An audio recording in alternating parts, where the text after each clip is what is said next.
week. We'll start with the NFC West. I will go ahead and get us going. I'll start from the bottom to the top as per usual. At the bottom, I do have it. Every year there's a team that goes to the playoffs, and then the next year they don't end up making it. It's not gonna be, I'm not picking the 49ers here, so the Bay Area could put away their pitchforks. I do think that is going to be the Rams that are going to miss the playoffs this year, and I have them going 7-10. So nonetheless, I still think that's a very good team. I'm worried about Kyron Williams being banged up. I'm worried about Puka Nakua being banged up. I'm worried about Matthew Stafford being banged up. Last year Cooper Kupp was hurt, and that was a big deal. This year he's the only one who's not hurt, it feels like. You lose Aaron Donald, that's arguably a top 3 defensive player ever, depending on who you talk to. Either way, a future Hall of Famer, no matter what way you slice it. They got a lot of young guys. And on top of it, the Rams have a history in the McVay of really good one year. The next year, there's a fall off. They won the Super Bowl 2 years ago. Then we're picking top 5 the next year, or top 6, whatever it was. Technically, the Lions were picking for them. But you get the point. When they went to the Super Bowl, Jared Goff, they got to the Super Bowl and lost the worst offensive Super Bowl ever. Next year, missed the playoffs to the point where they ended up getting rid of Jared Goff a year later.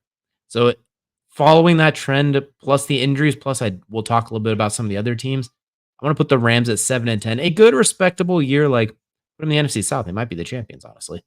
But I think that tough division, the injuries a little worry me, and just following the trends. But it's more or less, I like some of these other teams just a little bit more. As much as I love what Kyron Williams did for me in fantasy last year, I don't know if he'll be able to repeat that, especially with the injury, especially with just the players they've lost as well. So I'm going to go at 7-10 for the Rams.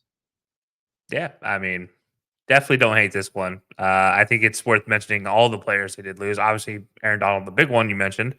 But, there just happens to be a running back that would be really nice with this team right now that's no longer there. That just so happened to find himself in Houston, of all places, in Cam Akers, who you got to imagine right about now, the Rams and McVay might hope they still had him. But obviously, Kyron, we'll see what he does. If he even gets really touches, even when he's healthy. I mean, there's a lot of questions there for that as well. Potentially, Kyron Williams might not be the long-term back in this LA. So a couple questions that are worth mentioning there with the Rams. But yeah, I'm interested to see what they do. As you said, there's ups and downs with McVay. This feels like one that's going to be kind of middle of the road for him, and not necessarily great, not necessarily bad as well. But yeah, I get your 7-10. They do have Blake Corum at running back, so I do like that a lot. And I think that could end up poaching touches, which is why here's the fantasy advice for the episode that even though it's not a fantasy show today, don't necessarily take Kyron Williams in the first round. I'm a little, not just because of the injury, but Blake Corum has a nose for the end zone. He is going to poach some of those touchdowns, I feel like. Like, I could be wrong. I like Kyron Williams a lot, but not first round pick a lot. Maybe not even second round pick. But enough fantasy talk. There was plenty of other times for that. I'll go and get us rolling so we don't take forever. We'll go to the third pick in the NFC West. In the third spot, I have the Arizona Cardinals with arguably one of the biggest improvements in the NFL, going to 9-8. When Kyler Murray was healthy last year for that stretch, they were 4-2, I believe it was, during that 6-game stretch. He was really efficient. People kind of forget how good Kyler Murray is, because even though it feels like he's been in the league a while, he's really only 26 years old, I believe 27. And he was injured the last time we saw him. And that year was the year that everything came crashing down for the Cardinals. Basically, the entire thing imploded. Before that, they were a regular contender, playoff, middle of the pack team around 9-8 to 11-5 because of 16 games at the time. I think Jonathan Gannon, as much as Eagles fans have dismay for him, I think he's a decent enough head coach. I do think he knows. Look how much better they were defensively when he was there compared to when he was gone. So he's clearly knows a little bit something. I think they had an incredible draft. I mean, Marvin Harrison Jr. off the top, enough said. I think Trey McBride, some people love him. Other people are like, what the heck? I think he's a really good tight end, and he was really good last year. You take him top 5 in fantasy. Sorry, I lied. More fantasy talk. That's another debate. But I do think there's a lot to like there. I think Zay Jones is a very good number 2 receiver they brought in. Offensive line, they added some pieces. James Conner, Trey Benson, I think they got the backs. Defensively, as I mentioned, they added some players too. I'm not saying they're going to make a run, but they're going to kick somebody out of the playoffs. I don't know who it is. They're going to ruin somebody's playoff hopes later in the season. And Kyler Murray he's just really good. We all forget how good he can really be. So give me the Cardinals at 9-8 and arguably the most improved team in the NFL. Yeah, I don't hate this at all. Not my ideal choice here, but I do think you're right with Kyler Murray's conversations. And, it's one of those things you got to keep in mind. He was kind of doing things with a one receiver show for a long time. And now, obviously, it's still not great, in Arizona, but adding, having Trey McBride step up like he did at the end of last year, which everybody forgets, the end of last year, he was on a great roll for things for tight ends, which is why he's being drafted, as you mentioned, very high in fantasy leagues. I believe you had him ranked the top 5 in the tight Third end best ranking. third best tight end I would take because that target share is gonna be real high, as we mentioned. It's him Yeah, and MHJ with a little sprinkle of Zay Jones. So does that necessarily win many winning games? That's why I have them at 9 and 8. We won't get hasty there. yeah. Fantasy But football wise quality. I do think that this is a team that can sneak up on somebody. You have them at 9 and 8. We'll talk about my pick of them a little bit later, but I will say it's not far off from where your 9 and 8 is. But yeah, I think this team is a team that could be sneaky. Not sneaky playoff victories type of sneaky, but I do think this is a team that's sneaky to the point of being a frustrating opponent for anybody trying to make that 5, 6, 7 seed in the NFC. I love a lot of the draft picks they made just throughout the draft. I like what they did in free agency. I think they're a lot like last year's Texans. The problem is the two teams I have ahead of them in this division. The Texans didn't have to deal with that. They had Gardner Minshew and a broken Trevor Lawrence to deal with down the stretch. Where unfortunately the Cardinals have the defending NFC champions and the number 2 team I have in the NFC West. That is the Seattle Seahawks. I have bouncing back, and I'd have them going 10-7.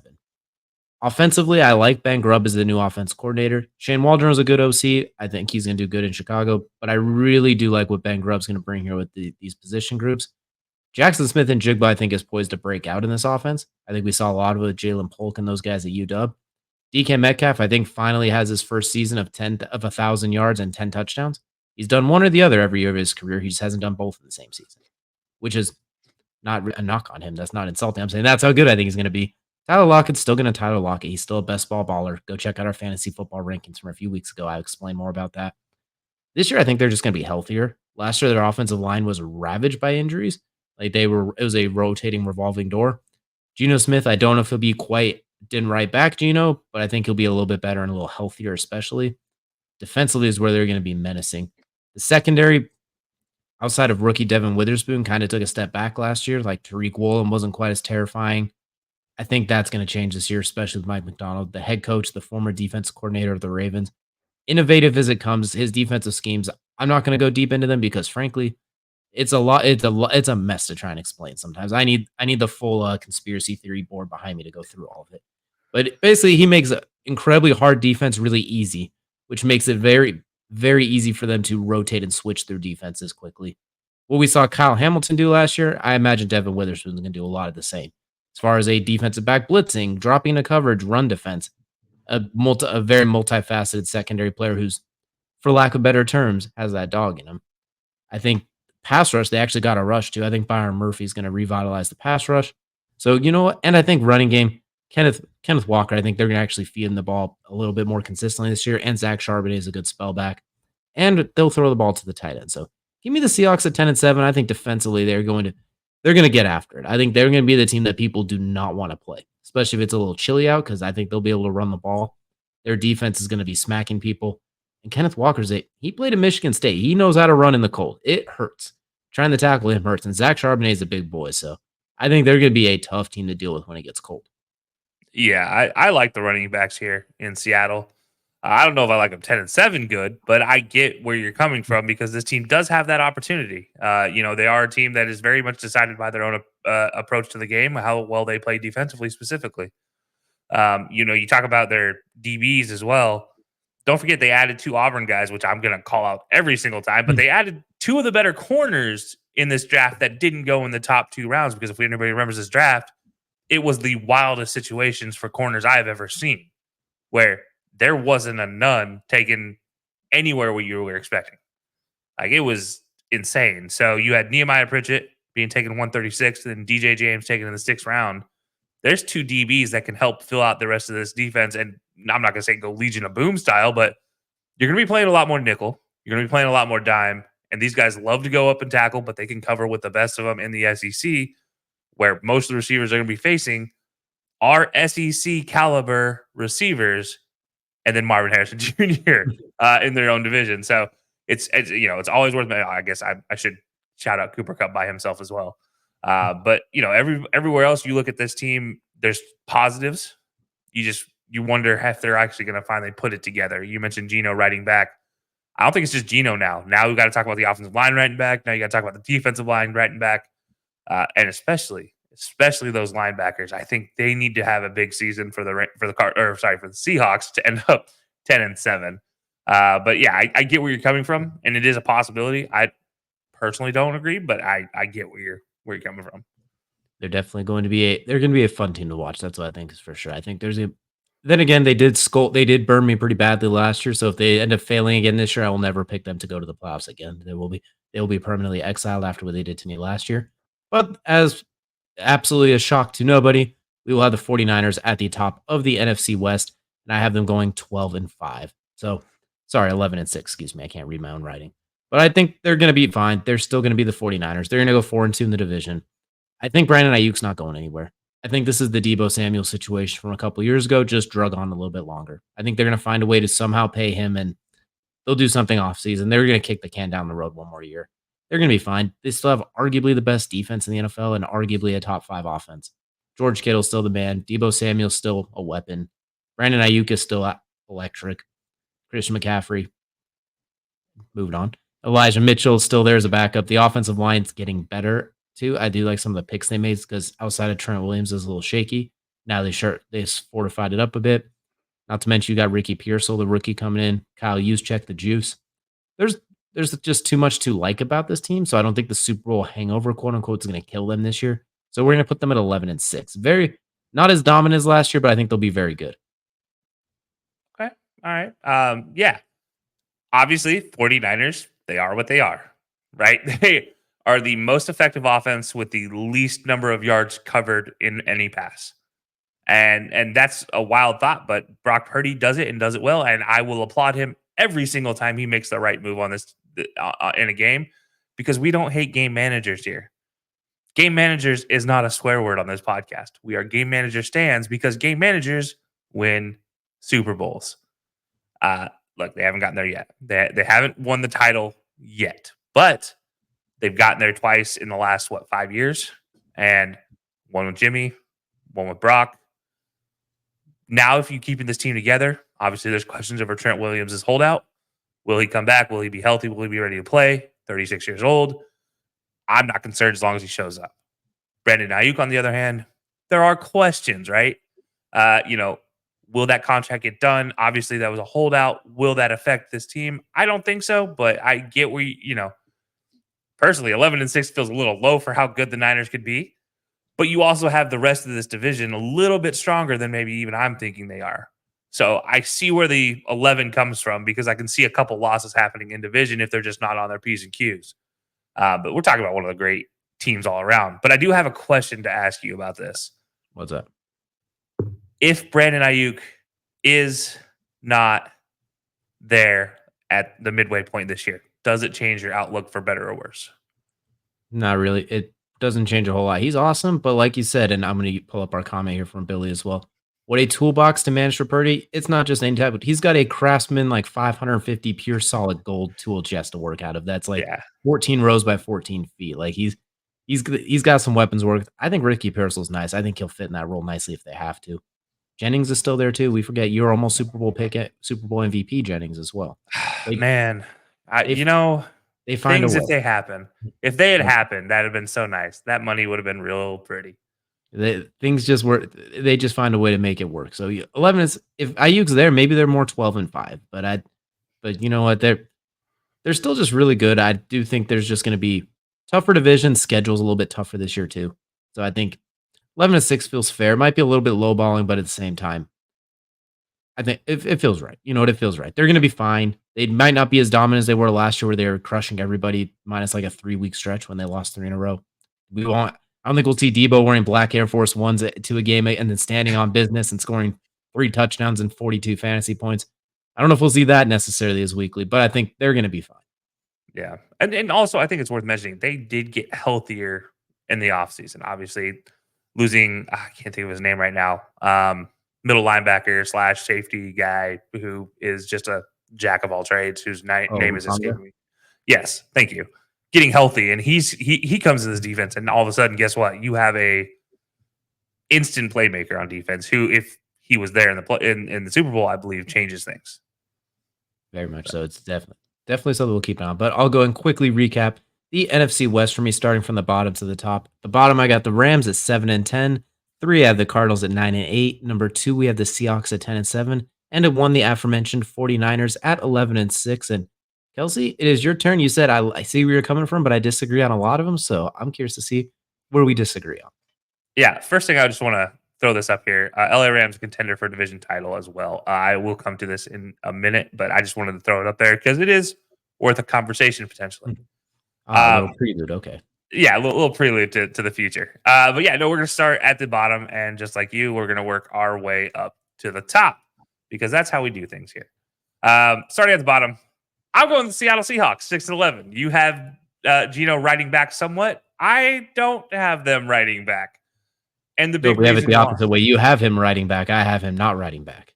that's fair. Yeah, I guess that's fair. But no, this is one I look at the Seahawks 6-11. I do think there's a lot of good pieces here. I have a big question when it comes to spreading the ball out to these receivers who need the ball. DK does need the ball. He needs to hit 1,000 or he needs to hit 10 touchdowns. That's just his stats. He has to get them. I worry that they're going to try too hard to get him his stats, and JSN and Tyler Lockett are going to struggle. And it's not because they're struggling, but it's because whoever their starting quarterback is trying to force the ball to DK. And I do mean that even in double coverage. And that's the worst thing that could happen. There's also a just great tight end that sits there that does not get burned whatsoever in this offense still, and Noah Fant, who just I want to see him get burned. I want to see him get touches and see if he can make an impact. So there's 4 guys you have to try to target on this team immediately. That's not including Zach Charbonnet, who you mentioned. That's not including Kenneth Walker, who I think Kenneth Walker is probably the 4th best running back in the league, and nobody's really ready to have that conversation. But when he's healthy, he's shown production game in and game out. And I'm just going to say he's talented, but there's problems and there's a lot of mouths to feed. And I don't think this offense is necessarily built to feed all these mouths at the same time. So we'll see how they go through the season. But I think if they stay intact as they are now, and no offense to Gino, because I appreciate Gino, I appreciate his story, and I appreciate how he got here, I don't think he's the right quarterback to make this offense click. This is no longer a necessarily game management style quarterbacking crew. This is one that you do need a little bit more dynamic ability as a quarterback to succeed. And that's just the nature of this offense, the nature of the receivers you have. You do need to give them time to get open. JSN, he's a route technician. And then you have Tyler Lockett, who is the exact same thing, but from the mid to deep range. So he's got to get time to get 40 yards downfield. He does the same thing, just he doesn't do it under 30. He does it long down the field. Then you have DK, who we all know you give DK a 9, he's going to take it to the house. But he also is going to be bracketed on that 9 the entire time. So there's questions for how to get these guys fed. And that's where I'm at with this team. I have no hate to anybody else on this team. They have a bunch of Auburn guys representing, but at the same time, I cannot in good conscience give them more than 6-11 personally. But I can see where this could flip, because if they figure it out, this team will flip. This team will be potentially an 11-6 team. But I'm thinking right now, as is, 6-11 is the best they're going to give us. I'm going to ask you this in the nicest way possible. Who was your favorite team besides Auburn in college football last year? Last year? Oh, gosh. Just your favorite to watch. I think Washington. And obviously, I know why that's the case. I know why you asked that question, because I knew where it was going. And I get it. The difference, I know, obviously, it's apples to pears. So I will preface it is apples to pears, but I do think compared when Shane Waldron was there, which is why I'm not touching Keenan Allen in fantasy football, because I'm worried he's going to be relegated to that third receiver who doesn't get the ball. However, I do think with what Waldron does, they're going to, the way they run like a bunch with a 1-by set, I think they're going to find a way to get, I know what you're saying. It's going to be tough to get them all involved, but if it's Shane Waldron again, I'm like, nope, there's too many miles to feed. Somebody's getting left out and someone's going to get pissed. But I think as long as Geno Smith is Genoing, they'll be okay. As long as he's not getting punched in the face by a teammate. Or maybe they're throwing Sam Howell. I'm just saying. He'll throw it up for better or for worse. But here's the thing. And there's, again, it's no offense to Geno. I just don't think his arm talent is equal to, let's say, Michael Penix. We mentioned the Washington comparison. So we're going to go there. I don't think his arm talent is equal to or greater than Michael Penix at all. I will also say, team, though. yeah, absolutely. My mind changes very quickly. But I'll also say if you look at Washington's offense last year, you have. Sorry, I'm reading Sorry, I'm tooting my own horn as someone who agrees with me on this yeah. one. And look, I agree with that statement as well. But I also think I have all faith in Keenan Allen because in Keenan Allen I trust.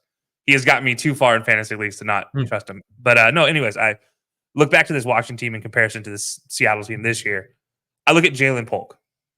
He was a guy who could be impactful at times, but he was very limited in his impact last year in Washington. And so now I look to compare him. Who is he on the Seahawks as that third option? And obviously, yes, Polk did get injured. So that's part of this conversation. But I look at Tyler Lockett, who has struggles with injuries, who is very similar in the technician role. Can he stay productive in an offense like this throughout the season? Because if he is, then again, this team could flip on its head. Because again, I'm not really worried about the defense. I think the defense will step up at times this season and be the reason they win games. I just think their offense is going to be the thing that lets them down. And I mean, no offense to Geno. It's just there's a lot of mouths to feed now. And these guys have grown up. DK needs his. Tyler Lockett needs his. JSN is going to need his very quickly. And we all know Kenneth Walker needs his. So how are you going to make that work? And Zach Charbonnet might be the best backup back in the league. There's one way that I think everyone can get happy and this not be an issue, and I think it's one thing they're gonna do surprisingly well this year, explosive plays. Yeah. I think they're gonna have a lot of those explosive plays. So DK won't get 12 targets, but you'll get 4 for a $105 and a touch. I JSN will hope get so. his 8 targets, but he'll catch like 6 for 75 and move the chains. So I think that's where I'm also on it. But we've been in the Pacific Northwest. We already know anyone who's from there is watching hates us right now. We could spend all Oh, day yeah. talking about this one since we have polar opposites. We got a long ways to go, so I'm gonna let you roll through. Yeah. We'll move on to the number 3 here. I feel like I've beaten up on Seattle enough here. Time to Sorry, beat up on 12th someone man. else. Yeah. Now we're gonna go beat up on the Arizona Cardinals. 8 and 9 is where I have the Cardinals here, third in the division. Like I said, I wasn't far off from your 9 and 8 for the Cardinals. I think they're a good team. I think they can be a good team. While their defense is not great, it's not necessarily the big hole suspect that it once was, but it's still not good. Like, it's still not pretty at any way, shape, or form. And then that offensive line needs help. Period. End of conversation. Kyler Murray didn't play half of last year because of an injury he suffered because his offensive line sucked. Was there in person for that one. That's actually where I got this fancy cup over here too. So I, Yeah. I turned my back for 2 seconds and I looked down and his ACL shatters from a non-contact injury. I couldn't believe it. And it's one of those things like, yes, people agree, but he didn't get touched. Absolutely. But he had to scramble and then he injured himself because his offensive line was giving up constant pressure that entire game. So this is another situation where the Cardinals, if you watched our college super show on Monday, you'll know my conversation on the Clemson Tigers and Dabo Sweeney getting linemen. Copy and paste that conversation to the Arizona Cardinals and bringing in protection for Kyler Murray because they continue to fail to bring in quality protection for Kyler. And again, I hope I'm wrong. They have rookies, they have second-year guys who should be able to step up in that offensive position. But part of me also wonders if I'm thinking like the Bengals fans were when they took Jamar Chase instead of taking Penei Sewell. If that makes sense? And if anybody doesn't know what I'm talking about, there was an argument over whether Jamar Chase should go instead of Penei Sewell to the Bengals. And everybody said, oh, you need to take Penei so you can protect Joe Burrow. Well, they go to the Super Bowl with Jamar Chase.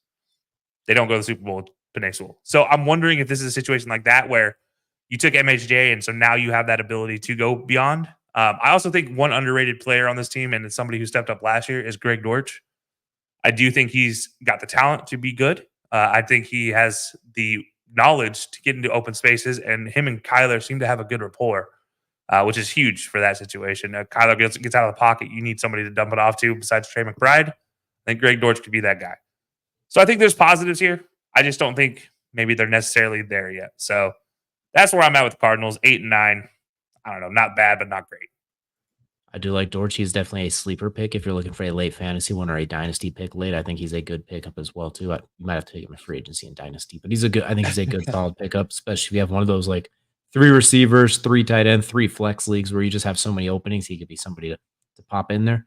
They did add Jonah Williams, I just realized too. So not great offensive lineman, but ironic the Joe Burrow connection when you made that as well. So I'm in the same way. Like we have the same record. I spent all my time on the Seahawks. So I don't spend much time here, but I think they're they're very close, but at the same time, very far. If let's say the 49ers struggle, that Super Bowl hangover kicks them, or they go on a weird stretch like the Eagles did last year where they just couldn't do anything right, then I think this team could very easily sneak up and take that division, especially if we get Yeah. your version of the Seahawks and that version of the 49ers. They could sneak up and pull a Houston on us real quick, fast, in a hurry, and do that worst to first. But at the same time, they could go 6-11 and be back at the bottom.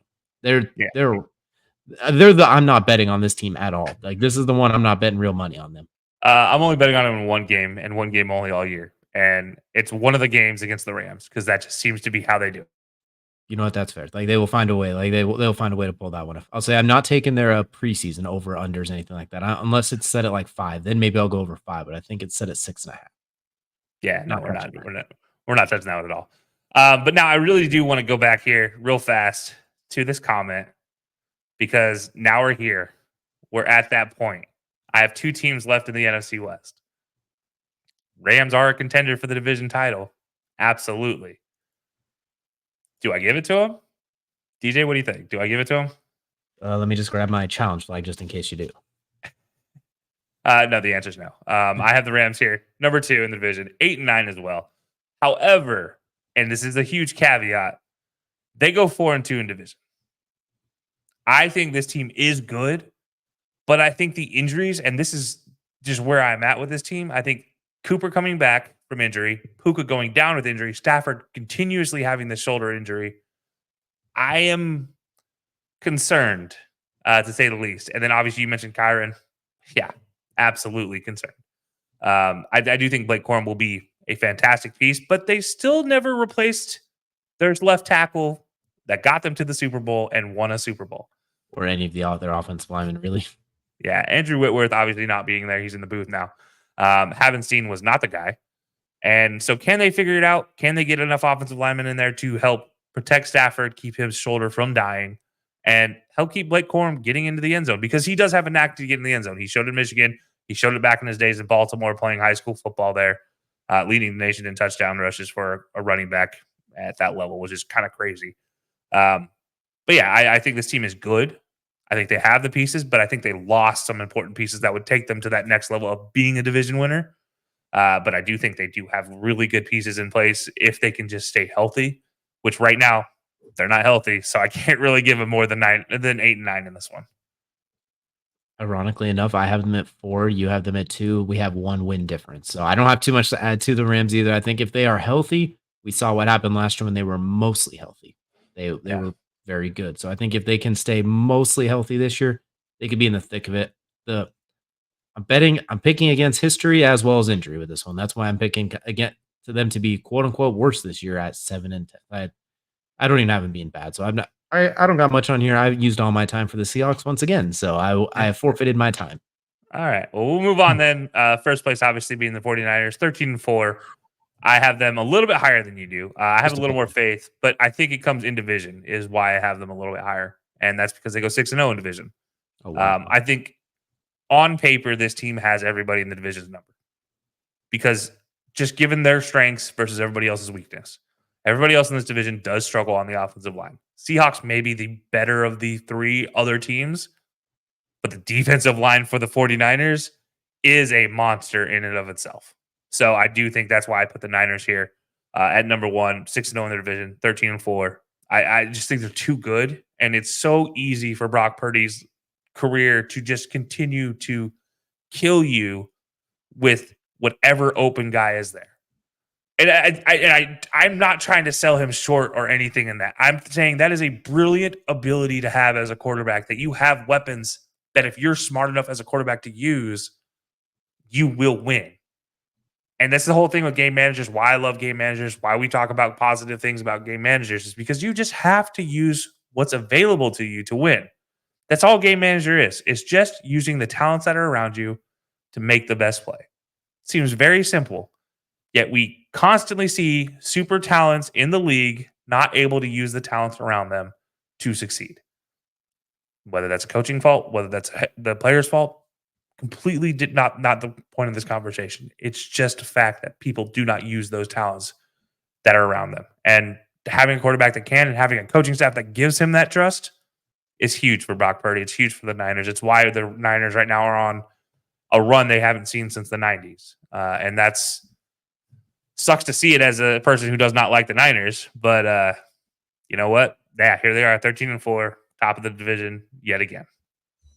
I will say I think Brock, his biggest attribute is his ability to speed read the field and get through it quickly. So I think that's despite all of his limitations otherwise, and the fact that he's doing with the Avenger squad out there, I think there's a reason he's doing it better than Jimmy Garoppolo did, arguably. There's a reason he's doing it in Trey Lance's in Dallas right now. There's a reason that he is the guy over whoever else they could have brought in. So I think definitely don't want to sell him short on that because what he does very well. It is exemplified because he has the pieces to do it with exceptionally high level out of the gate. Is a 7th round draft pick. It's not like he's the first overall pick and is doing this, so it was expected. Mr. Irrelevant. Exactly. And he's still very, very good. They went what 13-4 last year. They could easily go 13-4 this year. It's like they're never out of it with that squad. And their defense last year, let's not forget, if they scored 19 points or less, any other team they played, they were undefeated. How crazy is that for a team to have a stat where they don't score 20 and they're undefeated? Like, if you can hold the Niners or hold the opposing team if you're the Niners to under 20 points, you're winning every time. They got a squad there, so like there is absolutely no reason that they can't do this again as well.